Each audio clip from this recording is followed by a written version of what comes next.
Good morning, Transpac race fans. I'm Dobbs Davis, here with Malcolm Park from Taxi Dancer. Malcolm, you were the watch captain on the boat this time?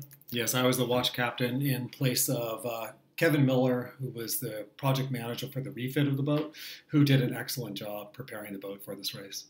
Well, we're fortunate to have Malcolm on the show. The last two episodes of our analysis have been looking at the starts from Wednesday with Kerry Deaver in the Cal 40s. We did with Hamashi, who was in the second group.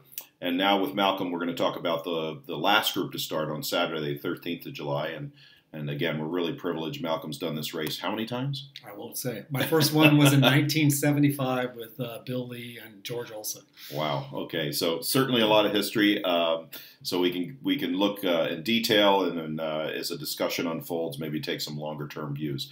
Opening with the tracker, I've got us here just after the start of the second wave, and you can see they're nicely lined up. They had great weather.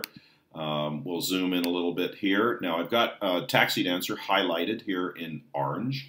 And then we'll, as we've been doing, scroll forward into the timeline. So getting out of the slip, I want to go a little further forward. Now, maybe this is a good time actually to talk about what you all saw in the forecast and what your game plan was given this thing, which this was provided by Stan Honey. And I talked a lot about this during the analysis. And this, I hope you all who are watching this can see it, but this is an MPEG file, video file, of this effect called the Catalina Eddy. So strong northwest winds come down the coast. Because of the fall away on the coastline here in the Southern California Bight, you can get this back eddy effect, which is shown very dramatically here in this video. I mean, to the point where you see that hole right there, it almost looks like a another low pressure feature, like a looks like the eye of a hurricane, and it's exactly what we were faced with. Although our position of that eye and that eddy was slightly further north than what's shown here, it is the exact condition we were faced with. So given that now we understand and can see what the condition is, this grid file that Stan provided, and I don't know the exact timeline, but this helps illustrate what presumably you guys were looking at too, and developing strategies to deal with in the first night of the race. Yes, we knew that we were going to be faced with a Catalina Eddy of some magnitude 3 days before the start. And we knew the day of the start and the day prior to the start that it would be a significant feature of our race that could cause us to lose the race. It was not a place to win the race. It was a place to lose the race and be caught behind the eddy and unable to reach that flow that you see on the left side of your screen. Well, and just to put it in context here for those that aren't as familiar with the race course as we are, the start off Point Fermin is here. This is the mainland. Catalina, of course, this is the this is the only mark of the course is to leave this to port. Normally, in Transpac, the teams crack off as we saw in the second start. This is San Nicolas Island, and this is San Clemente Island. So, Malcolm, did you see a similar thing in your forecast, and what were you thinking when you saw that? This is a fairly good representation of what we saw 2 hours after our start, and it was clearly indicated on our start by the trimarans that started ahead of us. Although they only started 20 minutes ahead of us, they were a good indicator of what was going on the race course. And to prepare for all this, our focus was to be at the west end of Catalina by sunset to get the fan effect that you see in that image that you had on screen. So the start of this race was on Port Tack. Correct. Our entire fleet. Entire fleet on Port Tack. Now, the trimarans went off half an hour earlier. So as Malcolm has said, you had them as an indication of what was ahead of you. And our goal here was to be at the leeward end of the line and catch this right-hand shift that you see on your screen. You could see it on the trimarans. We predicted that's what would be there. And so our goal was to be to what became the pin end of the line as a result of the Port Tack start. And to get that right-hand shift. At this point, the boats are all moving, in puffs and in little bits of, maybe 3, 4, 5 knots. But as you see in this next screen here that Dobbs has pulled up, our goal was to lead to a point that was below the tip of the west end of Catalina. And if we bring up that screen that he just had up of the grid, if we can bring that up, you'll see what we call the fan effect at the west end of Catalina that would bring us in on a large starboard tack header going in there and lead us out in a large port tack lift. And this can be seen up where it says rock up there, where you can see that intensity in breeze and also those 2 shifts that we're talking about. So this, you saw this area in here. Correct. And we wanted to come into what rock says on the screen right there on starboard tack and lead out on port tack. And we wanted to do that well before sunset. And that was our goal all along, and we stuck with it, even though some of our fleet went to the north, and it meant there was a risk involved in splitting with our fleet, but we were pretty convinced that that was the best way to get west. And then as a tactician on board, were you looking at other competitors at this stage or just trying to execute your game plan? Quite honestly, at this point, we'd lost sight of many of our competitors, but we were confident that we had reached breeze that nobody else had reached there at this screen, right at the west end of Catalina. And all our goal was to be the boat that could still be in the race when we got to the flow, and we knew that involved getting west. Now, so you were never tempted to go up here where the others were, or maybe they didn't intend that either. They just got caught up there. They got caught up there after the start. These are all boats that started to the left end of the start line and could never really get to that right-hand shift that you saw. Mm-hmm. And after our gains there, they kind of needed to get there to try to pick up that shift. So they were always a leg behind by not getting that. You talk about the start being critical on a 2,000-mile race. It was critical here because they missed the first shift and they missed the second shift and they missed the shift getting you into the higher breeze on the west end. Mm-hmm. So our goal here was just to cover the left, even their side of the race course. But we thought it was the wrong thing to do in terms of being in more pressure and leading out west. So scrolling forward into towards evening on the first night. We're in drifters almost by now, just to be clear. So very, very slow rates of progress. So at this point, you've written off any kind of fleet result. You recognize that you are not going to be leading the first 2 starts. The race is over there. You're just focused on your own division at this point. That's it. And you said earlier that these guys, the bigger guys, got their nose into something, and the Argo as well, that you just didn't see, that there was something special over in this area that they just happened to get. And where you see them make that change in course there, where the cursor is right now, mm-hmm. that is them reaching a little bit of coastal flow left over from the day. And if that had happened to us in our fleet, if we'd been able to do that, we would have absolutely left our fleet behind. That's the risk.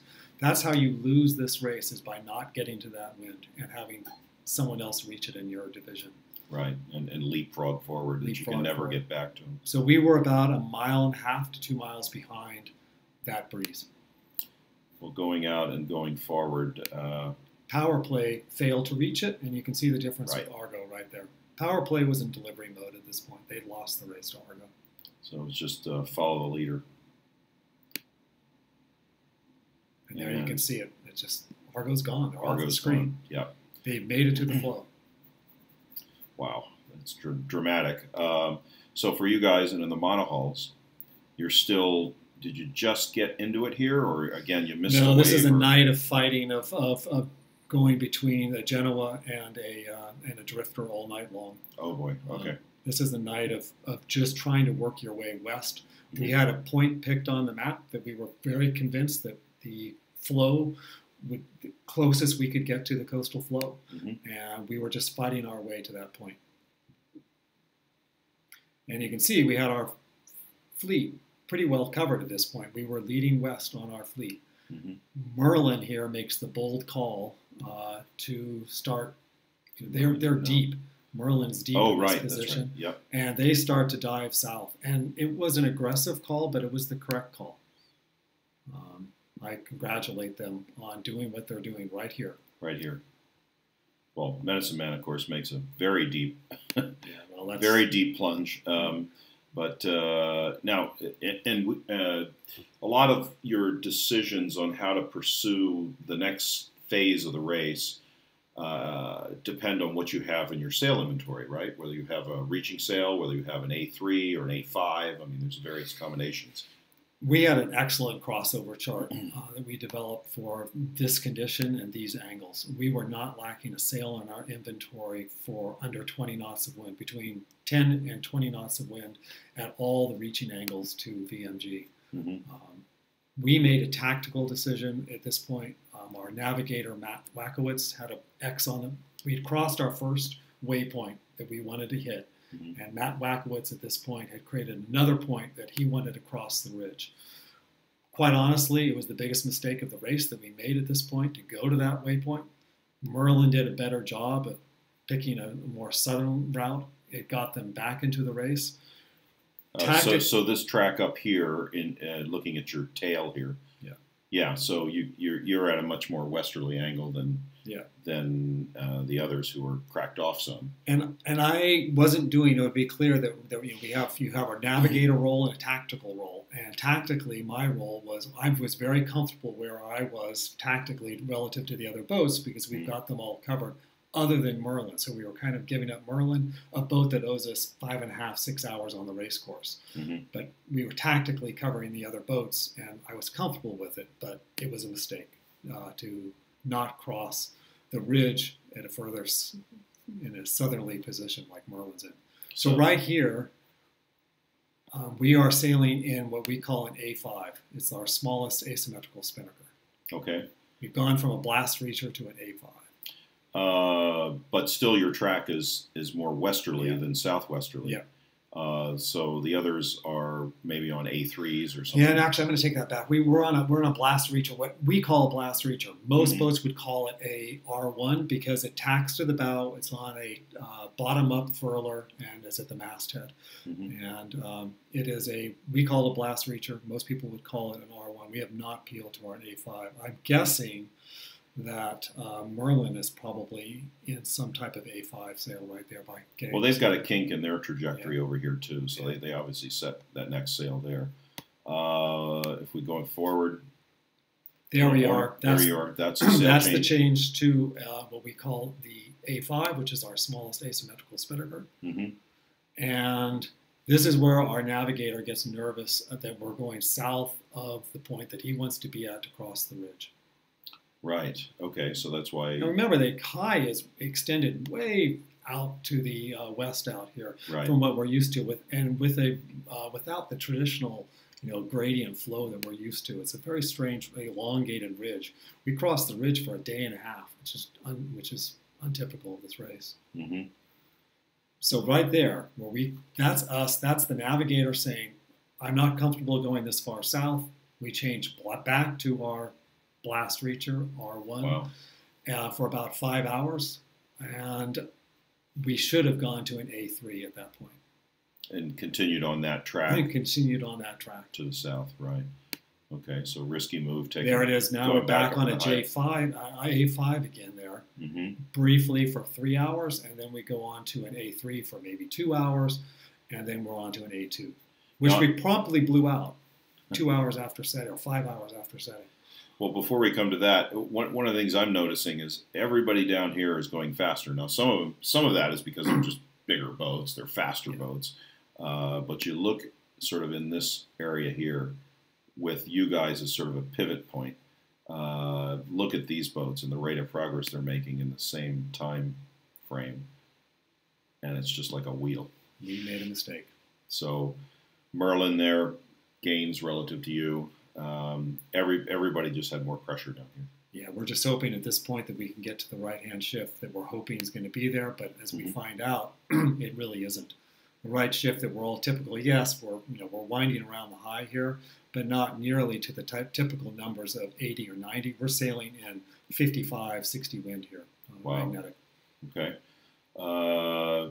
But a lot of your competition's sort of hipped up inside you, except for Merlin down here. Yeah, so I think at this point, we have to recognize that Merlin owes us 5.5 hours. We're comfortable with our position on them, but recognize that we've made a tactical mistake. But Bonacera was, eventually the boat to come in second by only 3 minutes, and they were they were the ones that were making the big move south and sailing fast. We should have been paying more attention to that.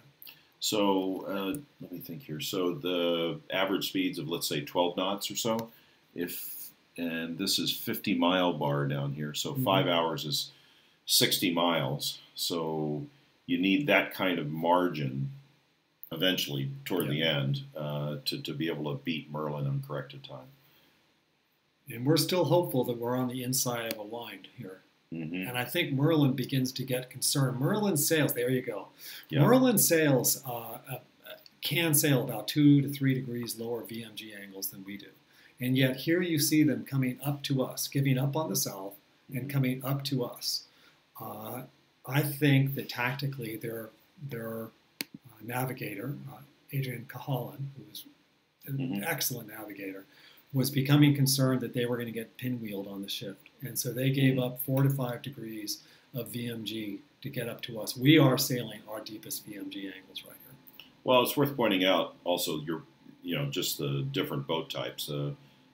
Taxi Dancer is a boat that has a different hull shape than Merlin. Merlin's very long and narrow, can sail at different angles. Taxi Dancer, you've got a lot of form stability with a lot of beam aft, almost kind of a hybrid TP style hull form.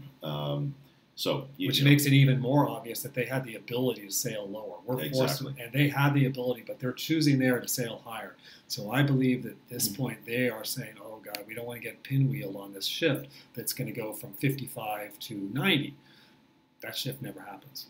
Well, something happens there where they do go deep, but they're kind of slow. Now look at the guys down on Bonacera. They never become suckered into that, worrying about the shift. They go for the pressure. And the grip files showed that pressure. Down there, they're down here. Oh, wow, way down here. Yeah, look at that. So they're playing at that point. Now you see Merlin taking their first digs down on the other jibe. Yep. We're committed at this point. We have to play the shifts to get to the right corner. It's our only game. So now you're up against. But did you regard that rum line as being like a fence, and you want to try not to get there, knowing things are going to rotate the other way? We at this point were starting to believe the Gribs that we were never going to see that 80 wind, but we still believed that there was 70s out there. Mm-hmm. We had to play. That was our only card. We had to play it. We weren't going to get down to the south. So you see us jiving back and forth, and every cloud, that messed with us. We're trying to play the clouds, and this is our big. That's your big jump there. That's our big jump overnight to say, okay, we basically at that point felt that we had lost Bonacera, we had lost Merlin. We were serious in jeopardy with all of them. We had to make that play. That was our card. There's Merlin there. And so that's the card we played, was to get out to that corner. And the shift happened? You can see when we first jibed, it didn't. We were actually jibed, and we didn't have the shift at all. It was a painful hour and a half, but eventually the shift came in at about 75, 72. Mm-hmm. And we had just gotten far enough to that side of the race course that you can see right there against Merlin that we... So you made some gains there. Yeah, we made huge gains by being over there. And Bonacera made a mistake. They stayed to that side. Now, maybe they hoped that they would find a single jibe in all the way to the finish and not have to play the game. But by being up there, they were in jeopardy in that position. And then just zooming out. Eventually, they're going to have to take a jibe down. You can't come into Maui or the Big Island. You have to make a commitment to come into Molokai. And so they were going to have to try to take a jibe down. But they might have to take a jibe down at 85 wind, which every mile that they sailed then on on starboard would be a mile lost.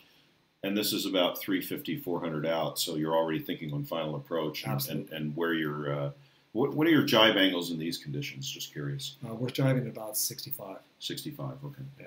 And the year that the year that I won on Rosebud on 2005, Tom Addis, who was our navigator that year, picked a jibe from almost 700 miles out and won it in. Wow.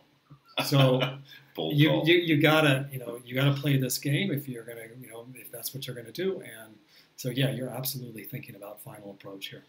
Talk a little bit about sea state and how that affected your sail plan and driving and so on. Everybody that I've spoken with has said, boy, the seas were just really erratic this year. They weren't lined up, and there was cross swells and everything else. There was no predominant swell the entire year out there. There was a very agitated sea state with a mixed swell. What made it a little bit easier was there was no tropical depressions to the south, creating a south swell. But the swell was from almost due north to from the east. It was just cross swell was predominant, and it was easy to get caught in a swell, and it was easy to collapse a kite in a swell and blow out a kite. We did it. We blew out our predominant A2, our best A2. Bonacera blew out 2 A2s. We were playing a game of preservation for the last 1,500 miles with only one A2 and have to peel to an A4 that would cost us about 3/4 of a mile per hour of sailing. And you said, I think earlier, that the A4, you deployed that at night, just as a safety. Correct. It was just a safety protocol and preservation. Right. At this point, though, we knew the race was on the line, and we flew it regardless. I had it up right in the moment there. I had the A2 up in 26 knots of wind in a squall. Whoa! Send it right down the VMG line to the finish. Just go for it. We only beat these guys by 3 minutes, and we knew it was close. So Bonacera had to take a step down there to get off that line, and that's what I told them. When you look at the tracker and they're leading them, they're putting them as first place. Yeah. They're giving distance to the finish, but they aren't calculating miles that you actually have to sail. That step down was every mile they sailed there was a mile lost to the distance to the finish, as the tracker would consider it. Right here. That was you mean back here? Right there. Right here, Bonacera here. Yeah. So in your opinion, they should have jibed in here, maintained that leverage. They should have jibed probably just above our line, because we're going to get up in here. Right? Yeah. So what's going to happen is when you come into Molokai, the shift is going to go towards 85 or 90. So they don't want to be on the inside of that, but they jibed to the outside of our line, which meant that as every mile we got lifted, they were going to be wound on the outside of that. So they played 2 games inappropriately. This is this is a deep angle. You see us sailing in 70 wind, which is highly unusual. Yeah, normally you come into. I think it was a day earlier when we saw boats coming in here. They were coming in on a much different angle. Yeah, and they get that shift typically right off here off Kalapapa. Yeah. We came in 70 wind, and we got lifted to probably 85 wind and jibe. Now, Merlin makes it straight in off of this point on one jibe. Because usually as you come around the tip of Molokai, you get headed to maybe 90, 95 wind. Sorry, where's Merlin then? And Merlin makes it straight across. We never saw that shift. Medicine Man's approach is exactly what you don't want to do. Oh, over in here. Over here. That's terrible. Yeah, because it gets light over in here, doesn't it? Light. See the angle that they're sailing? They're sailing at 90 wind right there, coming all the way across in 90 wind. It's reminiscent of that old Kenwood Cup race, remember? Yeah. The Molokai race, when you'd have to beat up here, go around a buoy off of here, and then figure out how to do that. Exactly. You can't cut the corner because there's 3,000 foot, the tallest sea cliffs in the world over here. That's right. With a big, which is just a big barrier to the wind, and there's a big buffer zone off of here. And so you can't go in there, but you don't know how far out to stay in the pressure for the extra distance. It's a terrible angle. Look at the angle they've got. It's Yikes. just an awful angle. So Bonacera here is taking a line outside our line. They're going to get lifted up. We're going to get lifted coming in. We take the jibe towards the finish. Never see the header on the way across. So Merlin makes it one and in. We figure that gives them a 20-minute advantage to us. Sorry, I want to find Merlin. There they are. Okay, so you guys are here. Yep. There's a separation of about 50 miles. So we've got our time. So you got your time. If the oxygen bags don't drop from the ceiling, that's right, and something terrible happens, they come in here. Now we know we're falling right on their line. Right. Okay. Now at this stage, I have to ask, as a tactician, you don't know where they are. The only way you know this is from position reports. Are you using this? We're on the 200. Now you're on the legal 200. You got live tracker, right? And you can download those as you don't have to use this high bandwidth browser. Right. Yeah, you can just get it as a file and put it onto your plotter. So we're pretty confident about the angles they're sailing. We think the plots we're getting from them are about every 15 minutes. Okay. So we don't see our navigator at all anymore. He's just down. He's down there just plotting. He's just down there plotting and right. giving me information. Our best lead boat being Badpack, they gave us a lot of information coming into here. Okay, just watching their approach angles. Watching their approach. Well, and I have a lot of respect for Artie Means, who was the navigator on that boat. Yeah, and they of course won their class. And besides just angle, you also know speed, because you're looking at their positions on there and inferring, presumably, what kind of gains or losses they have. And we know how they sail relative to us. I've sailed enough on TP-52s that I have a good sense of how they're going to perform in different winds. Right, because they're probably already in now at this stage. Merlin comes down, and we follow them in, and they get this great, the typical lift coming in. There, right there. They're getting lifted. And they get lifted all the way. Nice angle right there. I guarantee you they're in probably 85 wind right there. Right. Bam, all the way across. Wow. Not us. So this point, we're coming in to the exact same point. Jibe, yeah. And we don't. You can see we carry that same kind of 70 wind, 65, 70 wind all the way across. And then talk a little bit, a lot of people would think, the race is over on final approach. Tell us a little bit about the landmines that can exist here just in these conditions on making it in toward Cocoa Head. I think, first of all, you have to look at the charts to see how the depth comes up there. There is no shelf there at all. So it's complete reflection of waves there. Up off of here. Right off of there. The waves are coming in and they reflect 3-4 miles offshore. Right. So you want to stay away from the reflection. And because of the vertical cliffs off Makapu and Cocoa Head, you need to stay away from the wind lifting off. So if you're going to have to jibe like we were, you've got to jibe at least 3 or 4 miles out. Don't get carried in there. So this is a no-go zone over here. For me, it is. Yeah. So there we are, jibed. Horizon, you can see carried in there. They got pretty light. At this point, I'm most focused on the heading that I sailed on the previous jibe, which happened to be 272. And I'm most focused on what I call the fan effect coming out between Cocoa Head and Diamond Head, which means that the wind comes down off those valleys and fans outward. So you will receive a header as you go into Cocoa Head. Right. And you receive a lift as you go into Diamond Heads and fans. So it goes like this and then like this. And if you get knocked offshore by the header coming off Cocoa Head, you'll never make it back up in the lift to Diamond Head. So you need to dig hard. You got to dig hard there. So it's really important to have people to nail that jibe line and to have people calling the puff so you don't get carried out to sea and you sail the boat the best you can. There. We don't have the resolution to show that. You guys are going too fast. We ripped through there and luckily made it in one. Got the jibe, didn't have to change sails, carried our A2 to its final deathbed right there at Diamond Head, and made it in one. And that was fortunate because that would have been the 3 minutes that we owed. Right. Any overall comments about this race based on your broad view? If you gave 2 sentences, what would you say? First of all, I'd like to say that it was the least amount of trash I've seen out in the ocean. And I don't know if that's symbolic of we're changing our behavior or that the Pacific Gyre was further north, but it was just a pleasant crossing because of so little trash. It was just nice to see.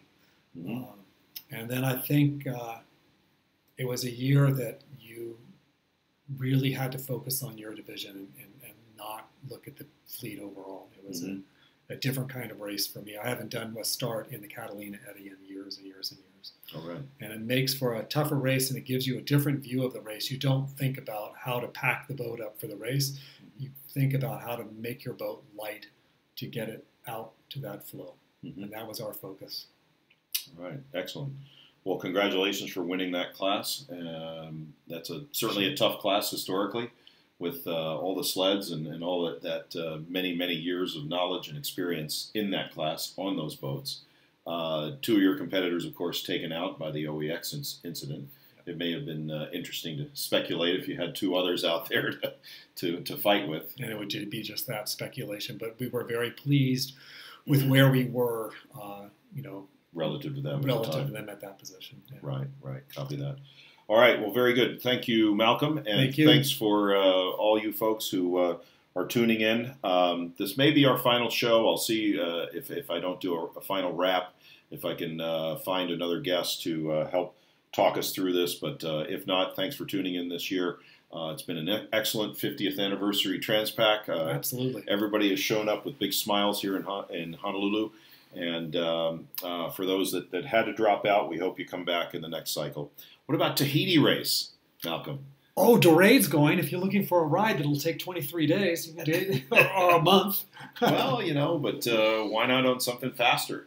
We'll see. I know that there's consideration, not amongst the owners, but to make Taxi Dancer available for charter. Right. And there's a couple of boats that I certainly have hearing from that are going to be participating. It's a record that's a little bit old. There's a little dust on it. Yes, it does. So somebody out there could certainly grab that one. Okay.